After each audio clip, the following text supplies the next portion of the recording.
I can go off to somewhere else in space, or I just be somewhere else. Like, oh yeah, what was you saying? I'll be like, I'm back. I left. Hey, right here, I'm talking. Welcome to Doing It with the Daniels, the podcast where we navigate life, marriage, and ministry. I'm Charles. And I'm Tisa. Join us as we share insights, wisdom, and practical advice to strengthen your marriage, empower your life, and enrich your ministry. Let's dive in together and discover the joys of doing it with the Daniels. Welcome to Doing It with the Daniels, where we help couples get it on in life, marriage, and ministry. So happy to have you join us today for our podcast, Doing It with the Daniels. We back. What's up? Come on, we back, and I'm excited. Come on, it's always a good time. Look, let's jump straight in today. Okay. What we got? What we talking about today? We're talking about I don't like how you talk to me. Ooh, that's gonna be so good. It is You good. just pulled that one out your back pocket, right? Hey, it's a part of our story. Look, how many times have you said that to me? A lot. How many times have I said that to you? Oh, not that many. Not that many. I think I got my own variation of Yeah. what did I say? You say I don't like how you talk to me. What did I say? I don't know what Why you you do. talking to me like that? Yeah, or now this is what we're not gonna do.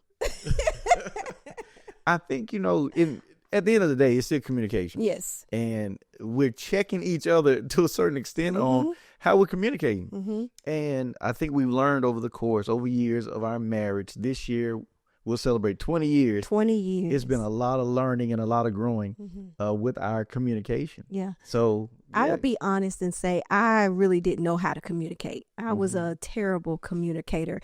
I did a lot of nonverbals. Yeah. I think in the beginning. And so I had to really, really learn how to communicate effectively because I didn't know. And sometimes I feel like we do what we see our parents do, and a lot is caught, right? Oh, and yeah. so I think I caught a lot of things. And plus, just how they are, who I am, and DNA and all that stuff, plays a role. Yes. So I had to really learn how to communicate. Yeah. Because I really realized I didn't know how to communicate. I think we learn how to communicate in general together, but also learning how to communicate with one another. Yeah, especially in marriage. So when you lock your life with somebody and do life with them every day, I mean, it's like, what do you say? They're anointed to get on your nerves.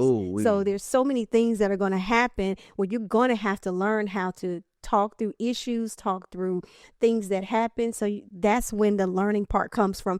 And so since we had those issues, it taught me how to communicate. First, it taught me that, hey, I'm a terrible communicator. And then it taught me how to learn how to communicate. Yes. I think that's good what you said, that through those experiences, we learned how to communicate with one another. Yeah. So, I mean, those experiences aren't bad if we view them as growth opportunities, learning opportunities. Yeah. I had to learn that it's not bad that we go through those things, but I had to grow from them. So I had to learn what to do, what not to do, what to say, what not to say, and how to say it.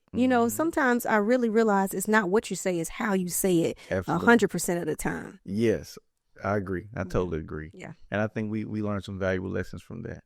So let's jump in and get started. Okay. Let's go. All right. So we're talking about communication. Like, let's really get down to the nitty gritty of it. What factors really play into communication? I think a lot, kind of like what we talked about earlier, nonverbals. So your words may speak, but your tone and body speaks volumes. Yeah, that's real. That's real. I think many times we think as long as what I'm saying is heard, that's all that matters. Yeah. But not understanding that all of the extra that goes along with what we say. What is extra? Extra are like eye rolls, neck rolling, banging on stuff, slamming cabinets, looking off. Yeah. All of that. Yeah, looking off, raising your voice. Yes. Your tone of voice. All of that plays a role. All of that plays a major role in the message and the feelings that are actually communicated when we share something. Yeah, even folding your arms. I think you talked to me about that once. Yeah, folding your arms represents hostility. Like, I didn't know that. If we tell you fold your arms, like, okay, now you hostile. Yeah.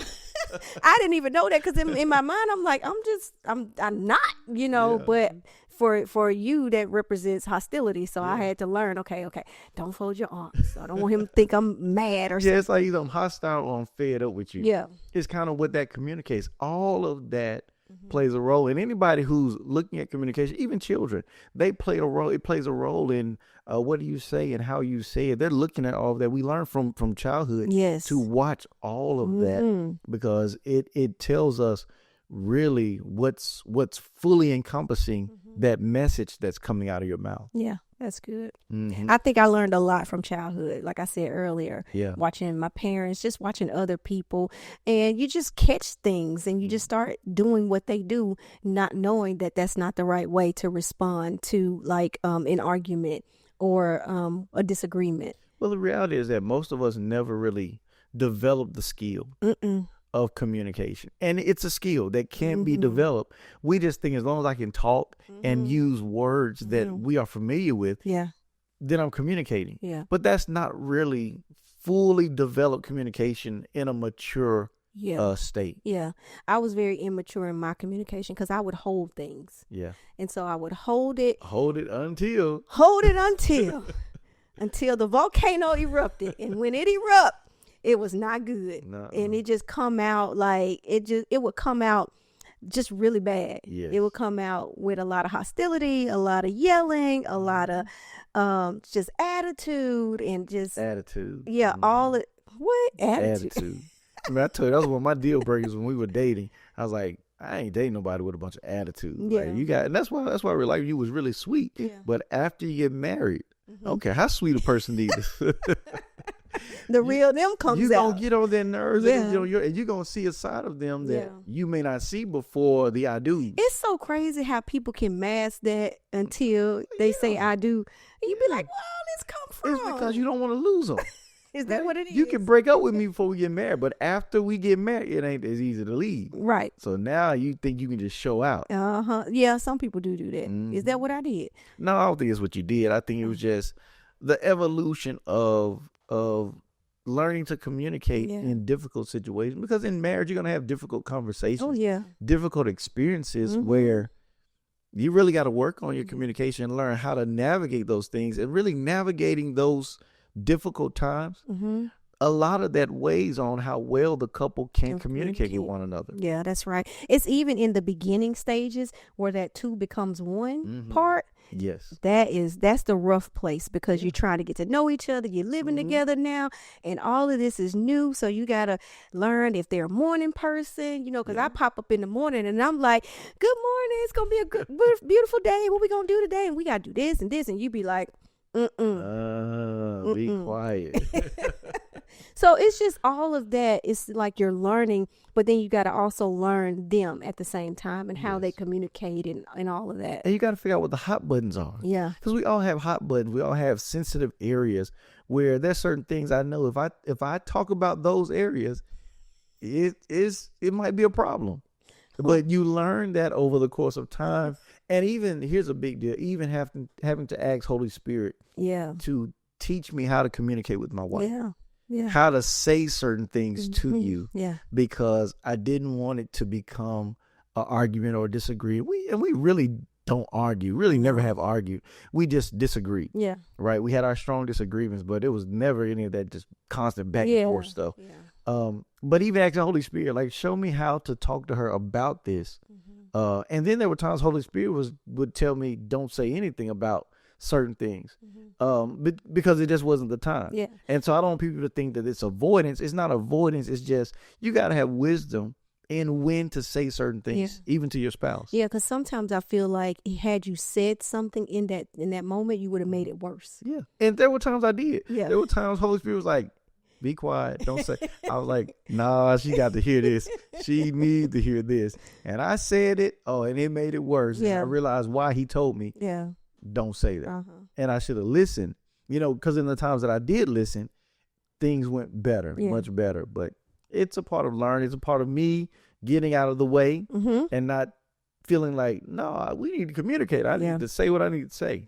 Because everything that doesn't need to be said when we want to say Yeah, exactly. And I've learned to calm down and think and go pray, and versus just, running and saying whatever I need to say. Yeah. It's just, and because it comes out better when Absolutely. you do that. Because sometimes you just be in the moment. And then sometimes when you calm down, you realize it really ain't that big of a deal. Not that big of a deal. It's just, little stuff. And I think it's the little foxes that we don't pay attention to. Like the Bible says, it's the little things that we can kind of go running with and blow up on. Yeah. And you make something bigger than it needs to be. So I think that reminds me of a conversation we had a few days ago where you was explaining how you felt about something. And I was like, okay, yeah, I got it. I hear what you're saying. And almost kind of blowing it off, but just like, I get it. I already know how you feel about this. Okay, whatever. Let's just move on or what have you. And you asked me, you was like, well, what is it? What do you hear me say? I said, well, you saying this, and this. And you was like, all right. That day, you really just let it go. Like you didn't even try to discuss it further. And in my mind, I'm like, well, that must be it. She just don't want to talk about it. So maybe she's not ready to admit that that's what it is. But about a day and a half later, you came back, you said, now what? And you did it in such a nice way. And it just shows the progress of our relationship over the years. He was like, now, what did you think I was trying to say? Like, you didn't come in accusing me. And that's really big. Like I used to. Yeah. Well, a lot of people do. They come, you said that, and it's like, no. Yeah. Your approach was, tell me again what you think I was saying. And I said, well, I thought you said this, and this. And you said, no, that's not what I was trying to say. Right. And I said, okay. Tell me, explain to me what you were trying to say, because that's the understanding I have. Right. And you begin to break it down and give me understanding on what you were saying and why you were saying it. And when you finished, I was like, okay, I was wrong. Yeah. Whatever I assumed, whatever I thought you were trying to communicate was totally wrong. But the good thing about it is that, number one, instead of you getting angry the first day, because that's where most disagreements come in, misunderstanding. Right. I wasn't understanding you clearly. You didn't try to yell it into me, which is what most people do when they feel like they're not heard. They try to yell it.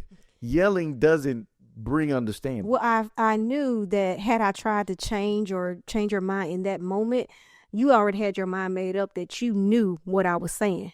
And I was like, he think he know, or he think he got it figured out, but that's just not it. And then I had to go evaluate my heart on the subject too. I was like, that ain't what I know. That's not it. Yeah. And so after I talked to God, I evaluated my heart. I did some internal things, just really looking at, myself. And I was like, and then I went to God and I'm like, God, that's not it. And so I had to sit with it for a minute. And then I was like, okay, let me talk to him about it. So what did you think I meant? Or what did you think I was talking about? So that's how I've kind of approached it this time. Yeah. Because you can be so like, yeah, I know. So I'm not finna go here. We not finna go there. So I was like, okay, I'm gonna let him know for a couple of days, and then we'll come back and revisit it. And I felt like I knew because it wasn't the first time that topic had come up. Exactly. So I'm like, okay, we're back to this again. But that's why I had to do some reevaluate. I had to really search in my heart and figure out dang, do I feel like this? Is he right? Is this true? And I was like, no, that ain't it. So. And I broke one of the rules of communication, which is suspend your judgment. That's good. And because I did not suspend my own judgment, whatever you said had to go through the filter of what I already believed. And it's called, in communication, if you study communication, it's called interference. So you're sending a message, but my own judgment about it and assumptions creates interference and distorts the message. Right. So that I hear what I want to hear. What you're saying gets skewed in my mind so that I understand it the way I already think I should understand instead of understanding the way you're communicating. Right. And so it could be because it's come up before, you just... Yeah. Absolutely. Okay. Absolutely. I think it's when you visit a thing a few times, it's like, okay, I know what this is. But you have to give leeway for your partner, your spouse to change. Yeah. To evaluate their own heart, their own thought process, their own beliefs, and adjust. Right. Because I wasn't in that place that I was years ago. Mm-hmm. I had changed and actually grown, you Yeah. know, from that. And so I guess you probably thought, yeah, here we go again. I already know how this going to end. Yeah. And so that wasn't right. That wasn't true. Yeah. And that's what helped. That's what these tools and strategies with communication have helped us to overcome, so that we don't live in their place. And like we said, this happened a few days ago. So although we still make these mistakes, we're able to go back and revisit and re-implement the tools and then get over that hump and come to that place of resolve and understanding, which is what the goal is about. Yeah. People have to understand this is not about being perfect. No. What we always say. Right. There's no perfect marriage. And you're not going to be perfect in your communication or anything you do, but as you learn better, you do better. Exactly. And you work at being better. Right. And that's how you navigate and approach, communicating with your spouse. And not only that, like communication with your spouse, but it helps you be a better communicator on your job, at church. I've learned that I'm a better communicator, like not only here, but in other settings. It's helped me. And so I don't hold stuff so much. Now I'm gonna come to you and I'm gonna say, hey, can I talk to you about the XYZ? And sometimes I have to be patient with you because I be like, he don't want to hear what I got to say. But I got to tell him anyway. Yeah. And that's a part of it. And that's where we have to pray. Yeah. And know your spouse. Yeah. Because I had to learn where you're sensitive. And you got to learn very where I'm sensitive or where I just don't like certain topics. Yeah. And how that's you right there. You don't like certain topics. You be like, worry about yourself. Yeah. And then you try to force them, and that's where we get to that. Look, I don't like how you talking to me. Yeah. You need. And I think we said that a lot. Like, I've said, you need to rephrase how you said that. Exactly. And sometimes I do. I get it. I do. But I think you realize you don't like what I'm saying, but you realize I'm right. What you're saying is right. I just don't like the way you say it. Like something you say, I don't like when you come to me. You need to. I'm like, tell me what I need. You need to watch how you do this. Oh, girl, what you mean? I need to watch how I need. If you want to suggest or you want to advise that I do, then do that. But you come with, you need to. I'm like, wait a minute. I fixed it. You did fix it after I brought to your attention a few times. Like, what you mean? You need to mind your own business. Come tell you what I need to do. But I fixed it. I'm working on it. Yeah, but it's a part of our... I fixed it because I think we was talking the other day and I was saying, I think I did say that you need to da-da-da-da-da. And then in that moment, I was like, well, let me say it like this. Yeah, you did. And then I fixed it. You was like, well, I really appreciate that. And I said, I'm sorry. I didn't mean to say it like that. I meant to say it like this. And so it's like that awareness piece, It didn't mean any harm. I wasn't hostile when I said it or anything. It just was like, yeah, y'all need to such and such, such and such. You just kind of jumped out there with it, kind of how you thought about it. Yeah. But I like what you just said, awareness. Because we're able to point out those things, what we don't like about each other's communication, it can bring a heightened level of awareness to us so we can make the adjustment. And that's the key. Couples have to be willing to listen to each other so they can make the adjustments in their communication. Yeah, because it makes you better at the end of the day. I'm not perfect in my communication. I'm getting better, just by listening to what you say and, feedback. Telling me, or babe, you might not want to say it like this. You might want to say it like that, and that helps. That helps me. Yeah, we're both getting better. I mean, even it goes beyond just our relationship, but because, we're helpers one to another. You might help me. Even in my preaching, you help me. You're like, okay, maybe you want to say that a little different.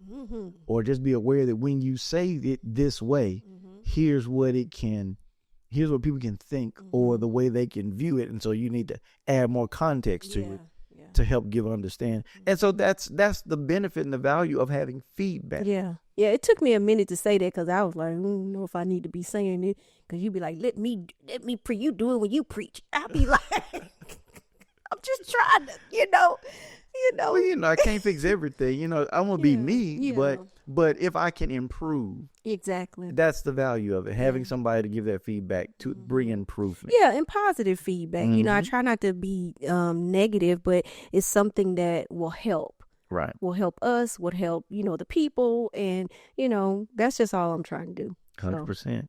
And listen with empathy and all that good stuff. Absolutely. I'm learning that I have to learn how to listen a little bit better too with my communication. But that's another topic. That's a big part of communication, which Mm-hmm. that's really the foundation of it. Mm-hmm. Effective Listening. active listening Mm-hmm. is a big role. So let's talk about this right here. So if we look at kind of the main undergirding point of this is that effective listening is not just about hearing words. It's about fully understanding the feelings behind them Mm-hmm. and responding in a way that shows love, care, and respect. Right? Mm-hmm. So at the end of the day, that's really what we're trying to get to. We're trying to get to a place of we don't just say whatever, but as we say it, we also understand the feelings that are provoked, Mm-hmm. as well as the feelings that are giving off and received from the sender and the receiver, right? Because they both play a role. Mm-hmm. And the goal is, can we maintain love and care and respect as we navigate whatever exchanges we have in our communication? Mm-hmm. Like that's really what this comes down to. I don't want you to ever feel rejected when you communicate with me. I don't want you to ever feel unsafe. Because that's why a lot of couples don't talk. We learned that early on. Like, we did. There's certain things we wouldn't say to one another because we didn't feel safe enough. Exactly. I don't know what you're going to do with this information right. when I give it to you. I don't know how you're going to respond when I say this. So I'm not going to be vulnerable and open that side of me to you. Yeah. And I did that a lot. I held a lot in. I just didn't know how I just didn't know how to, number one, talk about it. And then when I did, it came out the wrong way. And so it was received wrong, and so. And it's hard. I mean, people don't realize even in marriage, you don't want to seem weak. Right. So even in marriage, couples try to present their strong self instead of being honest. And like, couples don't always like to say, you hurt me. Yeah. Your words hurt me. Yeah. And a lot of times couples can say a lot of hurtful things to one another. And I think we realized that early on too, because one thing that you can never take back is your words. Can't take them words back. You can apologize. You can forgive. You can move on. But those words, the impact, the sting that they have, still exists when they come out of your mouth. So you got to be careful what you let come out of your mouth. Yeah. Yeah, I think that's a big deal. That's good. I'm glad we learned that early, because I don't think we've had like a lot of damaging words. No, we were careful. We had a few little things. Yeah, like when you told me you hate me. Yeah, that was a dagger. Like, you hate me? You really hate me? Oh, okay. What you do? Oh no, I don't remember that. I remember that, but I can't even see. Yeah, so long ago, I don't even remember. Yeah. I remember exactly how long ago it was.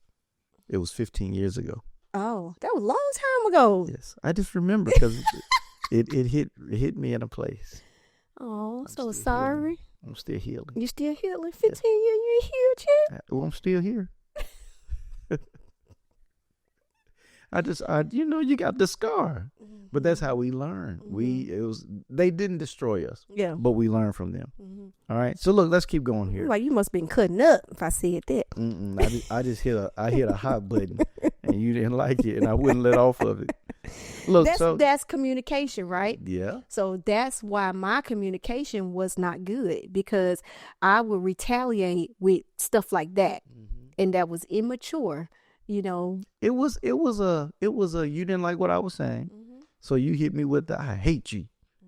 You was acting like Taraji and Baby Boy. My God, I hate you, Jody. Look, so look, let's look at this. Why does it matter? I think communication matters because poor communication leads to misunderstandings, frustration, and emotional distance. We didn't talk about that, but remember, we was experiencing that at one time. If you don't listen with empathy and clarity, the relationship will suffer. Effective communication is the lifeblood of a thriving marriage, which was some things that we talked about. And without it, you risk emotional burnout and disconnection. I think that biggest part is we saw misunderstandings, we saw frustration, but a lot of couples, what really hits them is when they hit emotional disconnection or emotional distance. Yeah. People don't realize that if you don't value and have good communication with one another, you will gradually grow apart. And you start that cycle of just doing life. Yeah. Especially if you got kids, you just go to work, you come home, and it's just a mundane thing. It's like almost like your roommates. Yeah. Because you don't realize that you guys are growing apart. You're not growing close because what brings the closeness is healthy, loving, caring communication. That's right. What creates distance is unhealthy, misunderstanding, harsh communication. Exactly. And like it happens gradually, and it'll be there. And you won't even know it's happening. On you. It sneaks up on you. You don't even realize it. Yeah, and a lot of couples are growing apart slowly, although they're still functioning and they're still talking around certain things. They think they're okay, but really those disagreements are killing. It's eroding the foundation of their relationship, and they don't even know it. They think it's not a money thing. It's not the children. It's not work. It's not stress. It's the lack of healthy communication that fosters love and support and acceptance and that caring. The feelings that need to be conveyed between the two individuals to strengthen the bond between them is not happening. Right. And they think, because we're going on with life, we're okay, but you're really not. And you really don't find out that you're in a bad place until Mike at the water cooler at work start complimenting you and telling you how pretty your eyes are and how you like your hair. And you start enjoying talking to Mike. Yeah. Right. And Mike is some random dude. He's not a real guy. I was going to say, why didn't it got to be Mike? Well, look, I need to do like the people do now. Your work husband. Yeah. And your work wife. And they start, telling you how nice you dress and how good you smell for men, and all that kind of stuff. And you start enjoying that type of communication because you're not getting it at home. You're not getting it at home. You're not able to work through things at home. They show care and attention. Even you may be talking about a work project, but the way they engage with you, you like it because at home it's always a tussle. It's always an argument. It's always a problem. Or it's nothing. It's just we just going through this routine of let's, just house stuff. We're paying bills together. We're taking care of the kids. We go to work. We come home. We eat. We sleep. There's nothing in between, and so that it sneaks up on you. Yeah, it sneaks up on you, and you substituting what the communication you should have at home. Now you're having that level of communication outside, which if you're not careful, it can lead to emotional affairs and then to a physical affair. Now you find yourself in infidelity. Exactly. So I think it's significant that we really let people know what the main core of their communication is. We've talked through a lot today, and as we get close to wrapping this up, I think it's imperative that we make sure they understand that what you say is not really the biggest part of your communication. We teach the couples that we counsel that the actual words that they speak is only 7% of the communication, of the message. And everybody always put that at like 75, 85. They put it at the highest. But when they find out that it's like 7, they like, whoa. It's 7% of the feeling that goes into or what's felt when they speak. Yeah. It's only 7%. Then 38% is your tone. So the tone you use carries more weight in what the person feels than your actual words. And then finally, your nonverbals, your, like we talked about, the eye contact, the body movements and gestures, all of that is 55%. Wow. It's 55% of your communication, the message that you're communicating. And so what that tells us is that couples really need to be more aware of their nonverbals. Put your nonverbals in check before you try to craft your message and use all the right words. Make sure your well-crafted approach doesn't get muddied and distorted by your lack of attention to your nonverbals. Yeah. That's good. Mm-hmm. I had to learn that, my nonverbals. Yeah, I like this. The power of what you say and the feeling behind it is in the nonverbal communication. Often we think that the words are the most important part of the conversation, but your tone, your facial expression, body language, they all convey so much more. As a matter of fact, I love what we have here. You know, we've kind of talked through this and look at our own notes. It really determines whether or not you're building trust and intimacy in your relationship, or you're breaking down the trust and the intimacy in the relationship. All that's hinged on the quality of communication and primarily the nonverbal. That's kind of our teaching section. We don't want to get too teachy with that, but if you need more, you just have to sign up for marriage counseling. But that's really like, that's the thing. If you don't get that together, you can be destroying your marriage all while thinking you're saying the right thing. I agree. So how can it be applied? What steps can they do? So I think it's good. Let's give them some quick steps or just things to be aware of that they can begin to give attention to. Okay. So number one is listen non-verbally. Maintain good eye contact, which that was hard for me. I don't know why. I just couldn't. Nod and lean in to show you're present and engaged. Yeah, that's another one. That's another one, because I can go off to somewhere else in space, or I just be somewhere else. Like, oh yeah, what was you saying? I'll be like, I'm back. I left. Right here. I'm talking. And so, I think a lot of people kind of struggle with that because, you're talking and then you really don't want to be talking about what you're talking about. You don't want to hear it. So you kind of just zone out. But that's exactly what it conveys. I'm not interested in what you're saying. Right. So you got all of that. And that doesn't build love and care and intimacy. No, it doesn't. That says what I'm saying is not important to you. So I had to learn, hey, let's try to make eye contact the best way you can. Try to nod and be like, yeah, okay, I understand. I had to tell you, like, say something. I just made a point. Say yeah, okay. I hear you. Say something. I couldn't say nothing because it wasn't gonna come out right. So I just had to be like, okay. So listen actively. Respond with simple verbal cues like I see or tell me more. Like, you going in on me. I ain't gonna say no tell me more. Well, those are just examples. I understand. We just want people to say something to show that you're engaged in the conversation. Yeah, it's like when you're on the phone with somebody and they get quiet, you say, just to let them know you still listen so they can keep talking. Yeah, just to keep the conversation flowing. So, just gotta let them know that's that part where you're letting them know that I hear you. Yes. Yeah. So. Yes.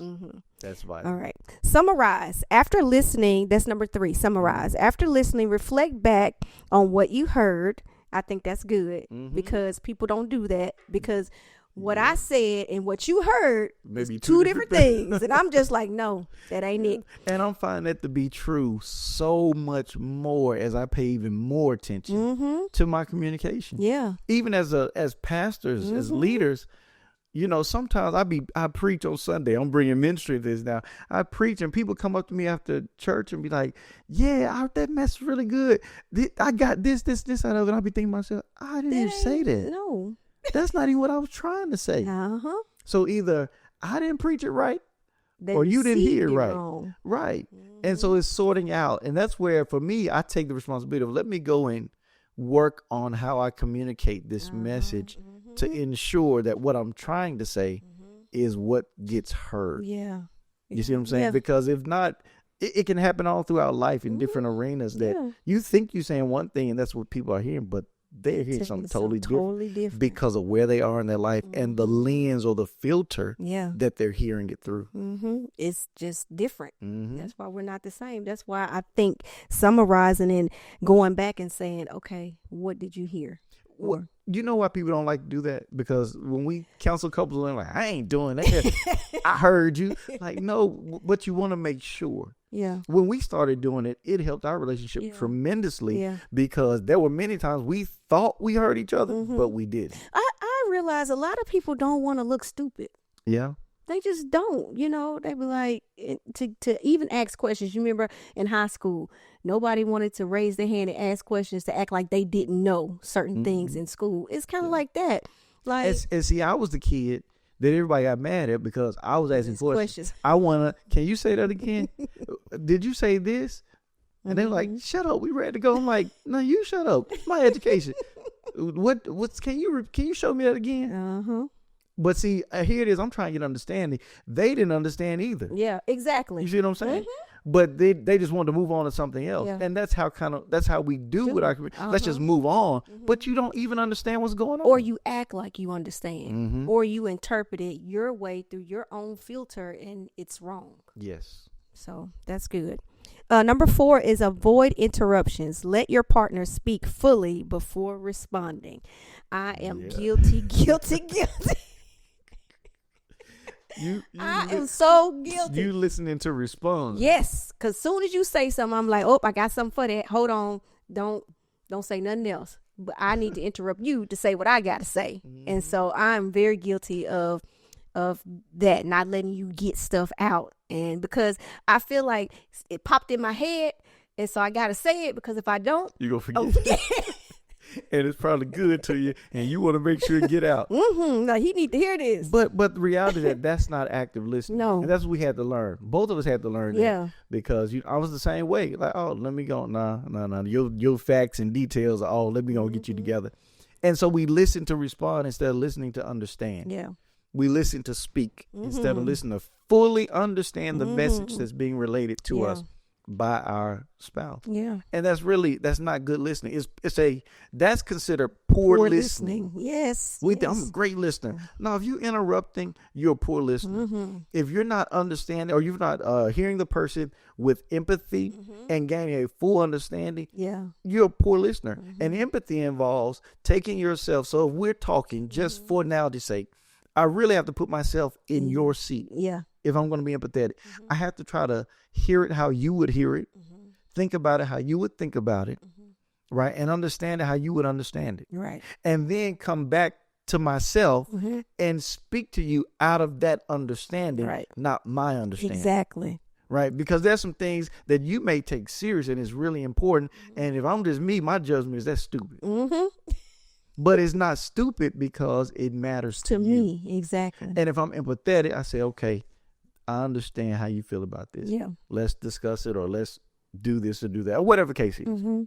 But empathy is something we don't typically do. We just feel like I feel how you feel, you feel how you feel, and we just got to come to some kind of common ground or agree to disagree. Yeah. You're not going to get anywhere. You're going to have stalemates in your relationship, and that emotional distance. It's going to continue to increase until one day you wake up and be like, I just don't think this is working out. No. It's not working out because you all let the communication break down. Yeah. And you didn't maintain healthy communication that keeps the intimacy, the closeness there, the bond in the marriage. Yeah, that's good. That's really, definitely really don't good. get on that winning and losing stuff. I'm going to win. I'm going to tear you and shut you down. And if you shut up and walk off, I won. I'm secretly celebrating. You stupid. You may have won the argument, but you don't realize you are destroying your relationship. Yeah, we had to learn that. Well, I never was trying to win. I think you was trying to win. You shut me down left and right. I was winning. You was winning the arguments, but you was losing. Yes, Lord. Yeah, and when I learned, I said, oh, let me lose. So the bottom line in all of this is effective communication in marriage is not just about what you say, but it's how you listen and respond nonverbally. Listening with empathy and attentiveness builds love and connection. Absolutely. Listen, y'all, we're going to stop right there. We could talk about this all day and try to help y'all, but hopefully we gave you some valuable nuggets and things that will really help you in your communication, in your marriage, as well as maybe some other arenas, but definitely strengthen that relationship, strengthen that marriage. Start working on your communication today, all right? I've got 2 books out. One is there. You look at the links on the description of this video.